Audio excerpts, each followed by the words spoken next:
Vous avez pris vous-même des vents. Mais j'ai raté magistralement des tas de choses dans ma vie.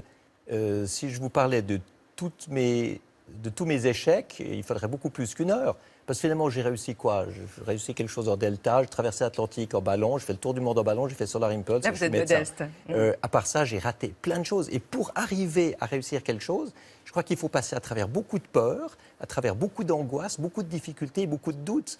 Et on ne réussit qu'à ce prix-là. C'est peut-être ça le message le plus fondamental pour les gens qui nous écoutent. Pour tous ceux qui sont un peu déprimés parce qu'ils n'osent pas accomplir leurs rêves à eux. Mais si on ne passe pas à travers des doutes et des difficultés, on n'arrivera jamais à réaliser un rêve. Donc, détermination, pugnacité? Oui, volonté. Mais chaque fois qu'on rate, il faut réessayer d'une manière différente. Ça, c'est la persévérance. Si on réessaye chaque fois de la même manière, c'est de l'acharnement. Ça ne marche pas. On reçoit et on accueille André Borschberg qui va venir nous rejoindre, votre acolyte, votre ami, votre frère solaire. Bonjour, je suis ravie de vous rencontrer. C'est la première fois que nous nous rencontrons tous les deux. Donc, vous êtes suisse. Vous racontez donc dans ce livre tous deux cette performance technologique et surtout humaine. Vous avez grandi près de Lausanne. À 12 ans, vous avez découvert en fait les livres sur les pionniers de l'aviation à cause d'un accident de ski que vous avez eu et qui vous a immobilisé pendant 3 années. Est-ce que ça fragilise ou est-ce que ça renforce un gamin? Je pense que tout dépend comment vous le prenez, tout dépend de ce que vous en faites. C'est vrai que sur le moment, c'est extraordinairement difficile, puisqu'à 12 ans, je rêvais de faire du sport, je rêvais de compétition, je rêvais d'être à l'extérieur, je rêvais d'être avec les copains. Donc, se retrouver au lit, bloqué, sur des longues périodes, ça a été très difficile.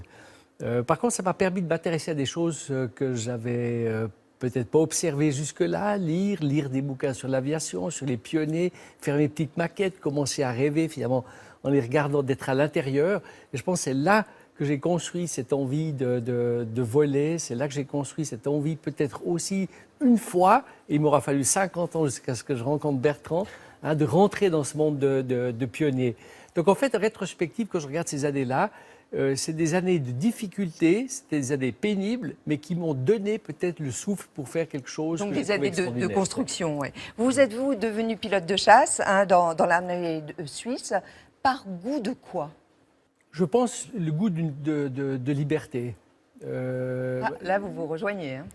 Ah, mais on a quand même beaucoup de valeurs en commun, même si on a des caractères très différents. C'est ça qui nous a portés aussi, c'est d'avoir, je pense, ces valeurs communes, puis de partager des rêves qui sont C'est l'armée qui rend libre ou c'est l'avion de chasse? Non, c'est l'avion de chasse, mais c'est vrai que j'ai découvert finalement un mode de vol et puis une camaraderie que je ne soupçonnais pas. Pour moi, l'armée, c'était quelque chose de rigide, c'était la discipline, c'était exécuter des ordres. Vous trouvez dans un avion de chasse, vous êtes le maître à bord, vous devez remplir une mission, mais c'est à vous de définir finalement la manière de le faire. Donc vous avez cette liberté-là, vous avez cette capacité d'entreprendre pour le bien, je dirais, de la mission, de ce qu'on vous a donné, bien évidemment.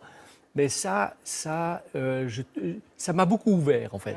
Ensuite, vous êtes venu conseil, vous avez créé des entreprises, et puis vous avez pris une année sabbatique. Je crois que c'était en 2000, me semble-t-il, donc il y a maintenant presque 17 ans. Qu'est-ce que ça vous a apporté, cette année sabbatique? Parce que là aussi, c'est une parenthèse, une longue parenthèse. Tout marche, tout va bien. Et pourquoi on s'arrête? J'en ai pris 2, en fait. J'en ai pris une d'abord en 86.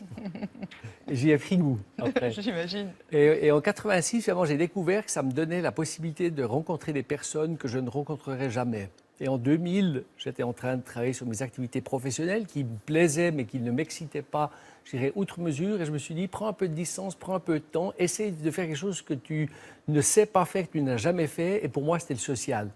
J'avais participé à des activités sociales, d'aide, d'entraide. Mais lesquelles? Bon, j'ai regardé à l'extérieur, j'y connaissais rien. Et puis, je suis tombé sur 2 associations. L'une qui s'occupait de malades du sida. À l'époque, on mourait encore du sida. Aujourd'hui, c'est différent. Donc, en fin de vie?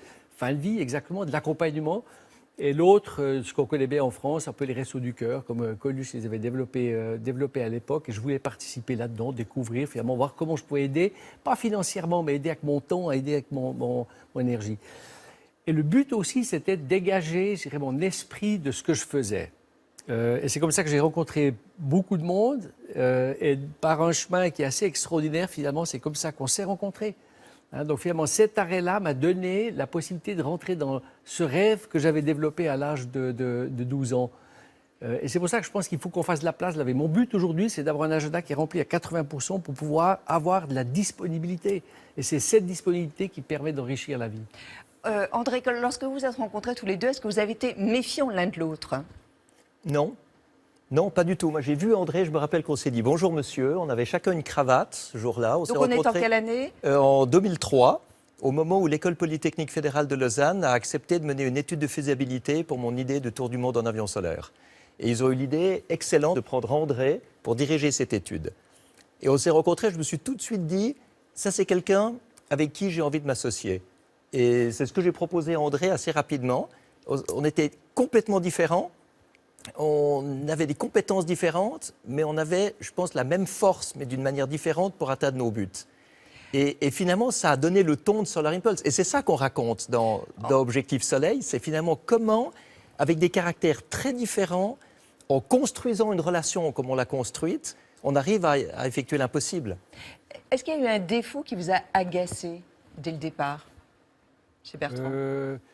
Non, certainement pas agacé, mais j'ai trouvé je dirais des particularités qui le rendaient très intéressant. Alors peut-être de temps en temps difficile à appréhender, à fonctionner, difficile à développer la collaboration. Mais j'ai senti quelqu'un qui était extraordinairement, j'allais dire têtu, parce que ça c'est le côté négatif, mais têtu dans le sens qui, quand il a une idée, quand il a quelque chose dans sa tête, il va trouver la manière d'arriver au bout. Donc c'est pas l'obstination bêtement en disant c'est là que je vais aller, non, c'est la persévérance, c'est trouver le chemin. Alors justement, ça rend des fois la chose difficile à vivre parce qu'on sent qu'on a quelque chose de très fort en face de soi. Mais c'est vrai que c'est une force assez exceptionnelle qu'il a au fond de lui. Et ça m'a beaucoup plu, en fait. Hein. J'ai senti ça m'a beaucoup plu. Est-ce que vous pensez que c'est suisse? Non, parce que moi, je suis plutôt assez désorganisé. Et ce que j'ai trouvé fantastique chez André, c'est la force d'organisation, la force pour mettre en place des structures.